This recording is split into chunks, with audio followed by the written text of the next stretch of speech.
We are here. 60 miles north, this river marks the boundaries of our forces. 30 miles north of the river is the Rocha Fort and powder magazine housing General Calvert's supplies. 50 miles to the east is General Calvert's main camp.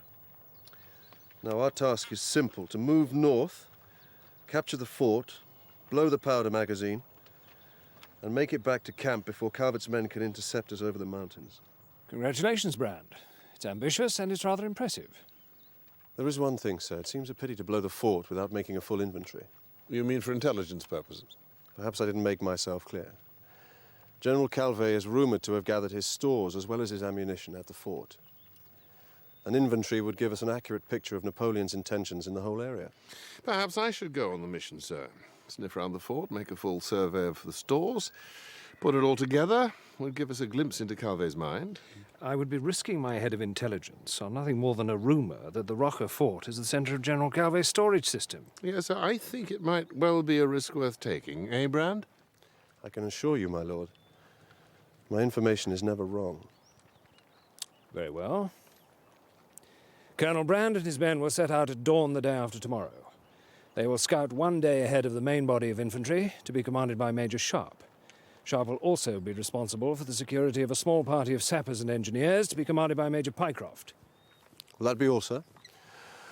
I've had a long journey and should like to make myself presentable enough to dine with Major Sharpe and his wife tonight. I'm obliged to you for the information, Brand. Dismissed.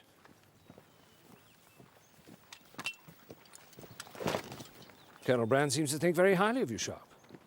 Seems so, sir. Well, don't let it go to your head. 1 minute you're showing poets round the camp, the next you're throwing dinner parties for distinguished senior officers. You're cutting quite a figure in society, Sharpe. Thank you, sir. Major Pycroft to see you, sir. I respectfully request not to be assigned to this mission as explosives, officer, sir. Request denied, Major Pycroft. A man under duress may not do his best work, sir. Let me make something clear to you, Pycroft. You have 2 choices. Either you blow up the Rocha powder magazine, or I'll return you to the regular army list and find an excuse to send you back to London. See how you like it walking around in your leather hood with children pointing at you in the street.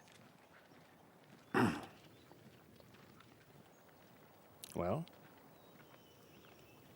I'll blow the magazine, sir. Dismissed.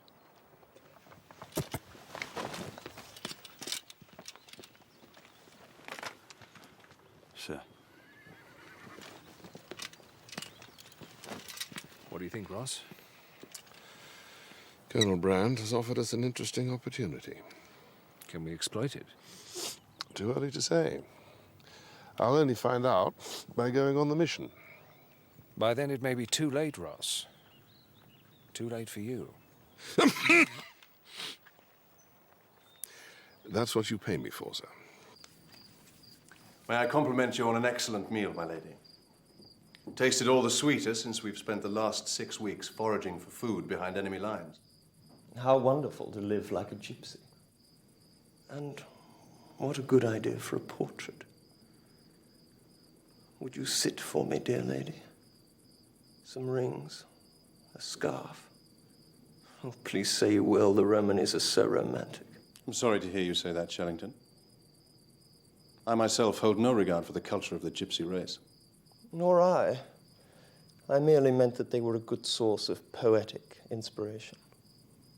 I shall be glad to get myself up if you wish to paint my portrait. I'm sure Mr. Shellington's admiration of the Romany race is purely artistic. Absolutely. Absolutely, my dear lady. How aptly put. Surely you don't see gypsies as a suitable subject for poetry, Shellington? The sublime is my only subject, Colonel Brand.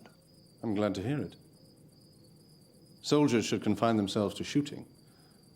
Poets should confine themselves to the sublime. Pray, what do you think is the proper subject for painters? I think painters should confine themselves to nature. Sunsets and such like. You are a student of nature, sir? Absolutely. Do you know why? Because I am a soldier. What's the first thing you notice about nature, Shellington?